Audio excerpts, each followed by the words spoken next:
उत्तर प्रदेश में सड़क हादसे की दो तस्वीरें सामने आई। अमेठी और पीलीभीत की दो तस्वीरें हम आपको दिखा रहे हैं। पहली तस्वीर अमेठी की है, जहां पर तेज रफ्तार ट्रॉला बेकाबू होकर कॉम्प्लेक्स में घुस गया। हादसे में ट्रॉला ड्राइवर गंभीर रूप से घायल हो गया, जिसे इलाज के लिए अस्पताल में एडमिट करा दिया गया है। टक्कर इतनी भीषण थी कि कॉम्प्लेक्स की कई दुकानें बुरी तरह से क्षतिग्रस्त हो गई।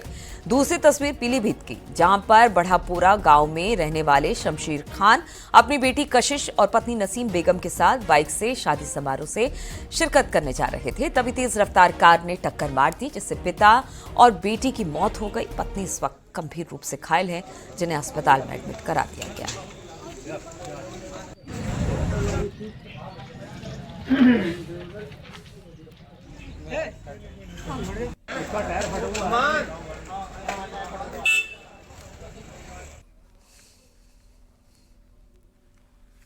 नैनीताल से बड़ी खबर सामने आ रही है, जहां पर यूसीसी को लेकर हाई कोर्ट में याचिका दायर की गई है। हाई कोर्ट से केंद्र सरकार ने अब जवाब मांगा है। 3 हफ्तों का समय दिया है। इस जवाब को देने के लिए शपथ पत्र दाखिल करने का कोर्ट ने समय दिया है। 14 जुलाई को मामले में अब अगली सुनवाई रखी गई है। राज्य में लागू यूसीसी के प्रावधानों को चुनौती दी गई है। लीव इन को बताया गया है राइट टू प्राइवेसी के खिलाफ। मुस्लिम धार्मिक मान्यताओं से छेड़छाड़ का भी आरोप लगा है। तो हाईकोर्ट से केंद्र सरकार ने जवाब मांगा है और शपथ पत्र दाखिल करने का कोर्ट ने समय भी दिया है।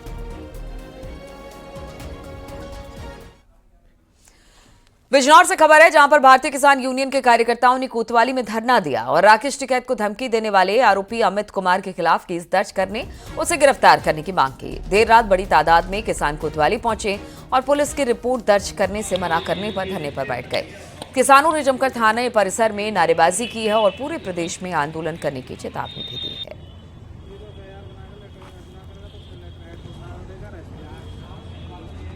एक अमित चौधरी के नाम से एक आईडी है फेसबुक पर, उसने एक वीडियो अपलोड करी है जिसमें माननीय राकेश टिकैत जी का सर कलम करने वाले को 5 लाख रुपए की घोषणा कर रहा है। वो भाई राष्ट्रीय अध्यक्ष बता रहा भारतीय किसान यूनियन का।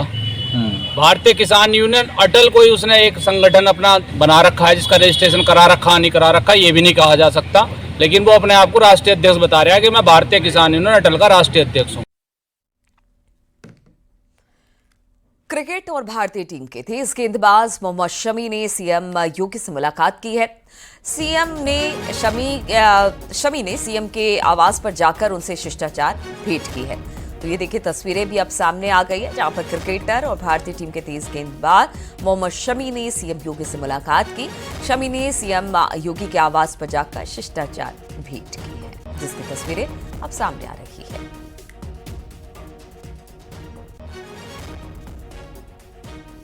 तो गाहे बगाहे योगी आदित्यनाथ शमी की तारीफ करते रहे हैं और ये बताया कि किस तरह से शमी ने खेल और प्रदेश का नाम रोशन किया है, देश का नाम रोशन किया है। और शमी के साथ मुख्यमंत्री की मुलाकात की तस्वीरें सामने आई है।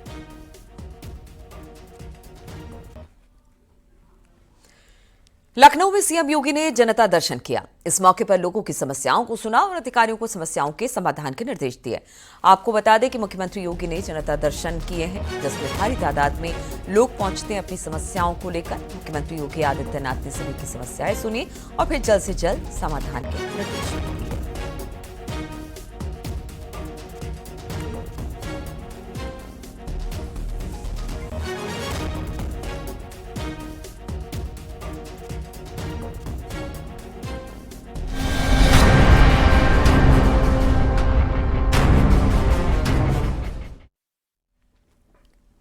बदायूं में एसपी सांसद आदित्य यादव ने अपनी ही सरकार की पोल खोलकर रख दी। आदित्य यादव ने कहा कि एसपी की सरकार में जहां बिजली कनेक्शन नहीं होता था, वहां पर लोग आराम से कटिया लगाकर बिजली ले लेते थे और बिजली विभाग के अधिकारियों की हिम्मत नहीं होती थी कि आंख उठाकर देख ले।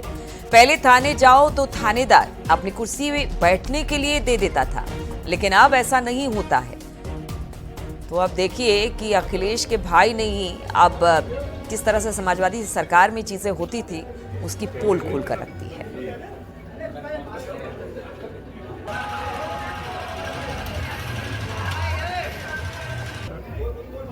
हाथ लगा दूंगी।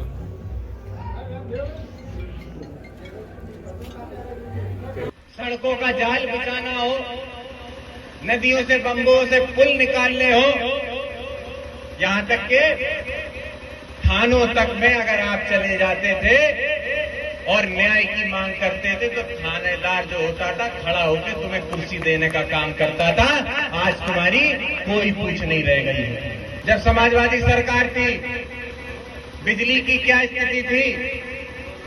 आप लोगों ने कनेक्शन कराया तो ठीक, कनेक्शन नहीं कराया तो भी आप लोग कटिया पर बिजली चलाते थे। किसी बिजली विभाग के अधिकारी की हिम्मत नहीं होती थी कि गांव की तरफ आंख उठा के भी देख ले। बताओ, आप देख लेता था तो? और ऐसा कहीं नहीं होता था कि इस मोहल्ले में बिजली काट दो और उस मोहल्ले को बिजली दे दो। अखिलेश यादव और ब्रजेश पाठक में सोशल मीडिया पर पोस्ट वॉर भी थमा नहीं है। डिप्टी सीएम ब्रजेश पाठक ने आज फिर पोस्ट लंबा चौड़ा डाला और समाजवादी पार्टी पर तंज कसा।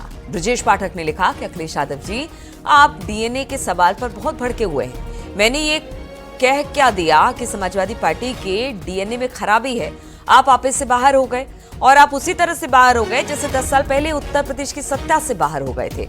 आप इस बात को समझिए कि डीएनए में खराबी से हमारा मतलब किसी व्यक्ति विशेष से नहीं, बल्कि आपकी पार्टी की राजनीतिक सोच से है।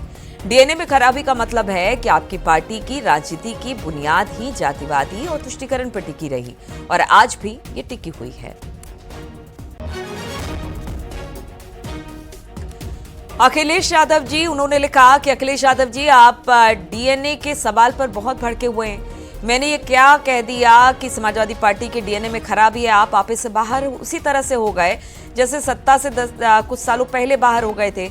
आप इस बात को समझिए कि डीएनए में खराबी से हमारा मतलब किसी व्यक्ति विशेष से नहीं, बल्कि आपकी पार्टी की राजनीतिक सोच से है। डीएनए में खराबी का मतलब है कि आपकी पार्टी की राजनीति की बुनियाद ही जातिवाद और तुष्टीकरण पर टिकी है और आज भी टिकी हुई है। समाजवादी पार्टी ने कभी सबका साथ सबका विकास की बात कही थी। आपकी प्राथमिकता ही हमेशा वोट बैंक की राजनीति रही है।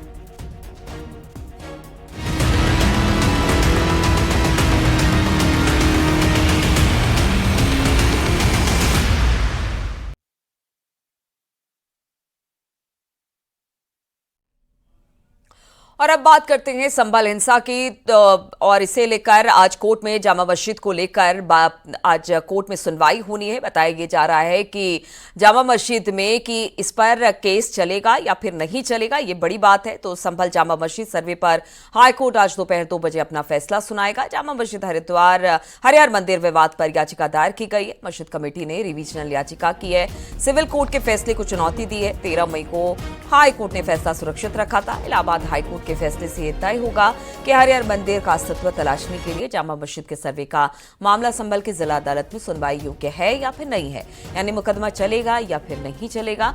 तो बड़ी खबर हम आपको बता रहे हैं, आज 2 बजे इसी मामले पर सुनवाई होगी और इसमें तय हो जाएगा कि पूरे विवाद पर सुनवाई होगी भी या फिर नहीं होगी। समझता हूँ 2 इशू पर फैसला आएगा। एक तो ये कि सिविल जज सीनियर डिवीजन संभल के लिए सर्वे देने का अधिकार, सर्वे के लिए ऑर्डर करने का अधिकार था या नहीं था। दूसरा ये कि सिविल जज सीनियर डिवीजन संभल में ही विषयगत बात विचाराधीन है, वहीं सुना जाएगा या कहीं और जगह। नियमानुसार तो जुरिडिक्शन सिविल जज सीनियर डिवीजन संभल को है, तो यहीं सुना जाना चाहिए। बाकी तो उच्चतम न्यायालय का जो भी आदेश होगा उसका सभी लोगों को पालन करना है।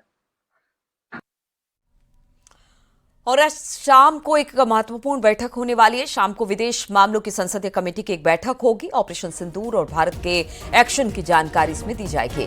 भारत पाकिस्तान टकराव की जानकारी देंगे खुद विदेश सचिव। बताया जा रहा है कि जितने भी डेलीगेट्स बाहर जाएंगे उनको ये जानकारी दी जाएगी। विदेश सचिव विक्रम मिस्री आज विदेश मामलों की संसदीय कमेटी को भारत पाकिस्तान के बीच हाल में हुए सैन्य टकराव पर जानकारी देंगे। ये टकराव पहलगाम आतंकी हमले के बाद हुआ था, जिसके जवाब में भारतीय सेना ने ऑपरेशन सिंदूर के साथ आतंकी ठिकानों पर स्ट्राइक की थी। वो कमेटी के सामने भारत के लिए डिप्लोमेटिक एक्शन की भी जानकारी देंगे। शाम 4 बजे शशि थरूर के नेतृत्व में विदेश मामलों की स्टैंडिंग कमेटी की बैठक होगी, जिसमें सभी पार्टियों से 31 सांसद मौजूद रहेंगे और इसी बैठक में विदेश सचिव भी पूरी की पूरी ब्रीफिंग इस मामले को लेकर करेंगे।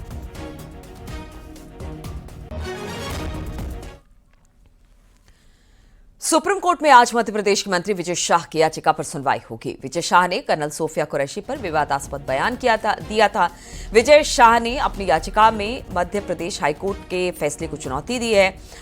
हाईकोर्ट ने इस मामले में विजय शाह के खिलाफ एफआईआर दर्ज करने के आदेश दिए थे, जिसको चुनौती देते हुए वो सुप्रीम कोर्ट पहुंचे और आज इसी मामले पर सुनवाई होनी है।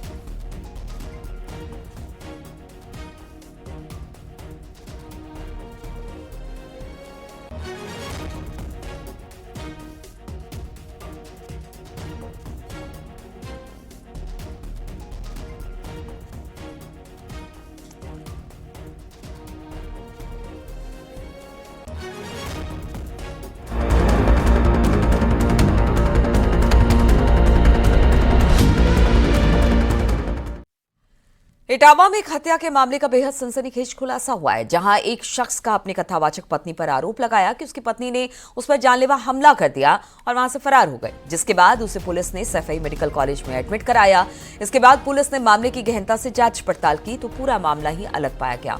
दरअसल पुलिस को पति सचिन ने झूठी कहानी सुनाई। जब पुलिस ने उसके घर की तलाशी ली तो एक चटाई के नीचे दबा हुआ कथावाचक पत्नी का शव मिला।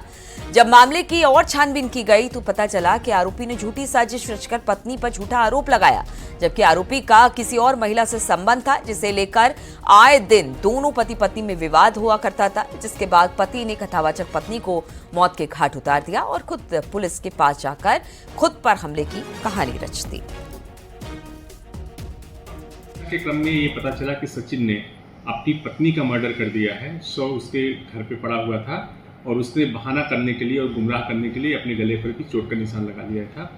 आज उसकी पत्नी का शव हम लोगों ने बरामद कर लिया है, उसे पोस्टमार्टम के लिए भेजा गया है। जो आरोपी सचिन है उसने अपनी पत्नी की हत्या करने की बात स्वीकार कर ली है। अग्रिम विधिक कार्रवाई की जा रही है।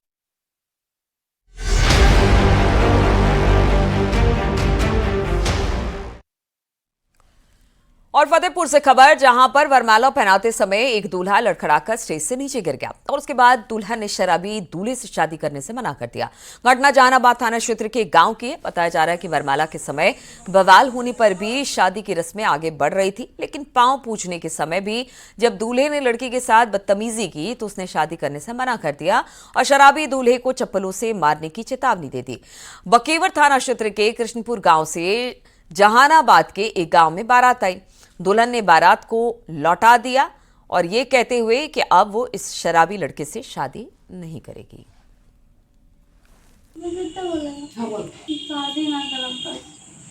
किसके साथ? के साथ। क्या हुआ था रात के? दारू पे रखे थे। बताते हैं दारू पे गिर गया था। हाँ। और हमारी सखियों जो आई थी क्या कर रहा था? जयमाल में क्या हुआ था? दारू पे रखे थे, बदतमीजी कर रहा था। शादी नहीं करना है तुम्हें? शादी नहीं करना। गोरखपुर से बड़ी खबर आ रही है। इस साल नहीं लगेगा बाले मियां का मेला। आज से लगना था बाले मियां का मेला, जिला प्रशासन ने अनुमति नहीं दी। सैयद सलार मसूद गाजी की याद में लगता था ये मेला। बहरामपुर में राप्ती नदी के किनारे इस मेले का आयोजन किया जाता था। जिला प्रशासन ने आज घोषित कर रखा है स्थानिक अवकाश और कह दिया है कि अब बाले मियां का जो ये मेला था वो नहीं लगेगा।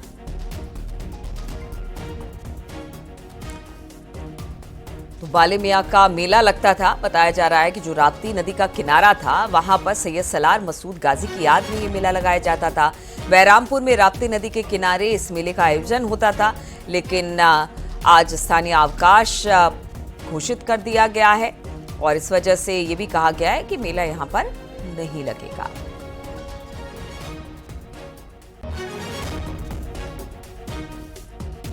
बाले मियां का मेला, जिला प्रशासन ने इसकी अनुमति नहीं दी। सैयद सलार मसूद गाजी की याद में इस मेले का आयोजन होता था। बहरामपुर और राप्ती नदी के किनारे ये पूरे मेले का आयोजन किया जाता था, लेकिन आज घोषित स्थानिक अवकाश है, जिसको लेकर अनुमति भी नहीं दी गई है और अब यहां पर किसी तरह का कोई मेले का आयोजन नहीं होगा।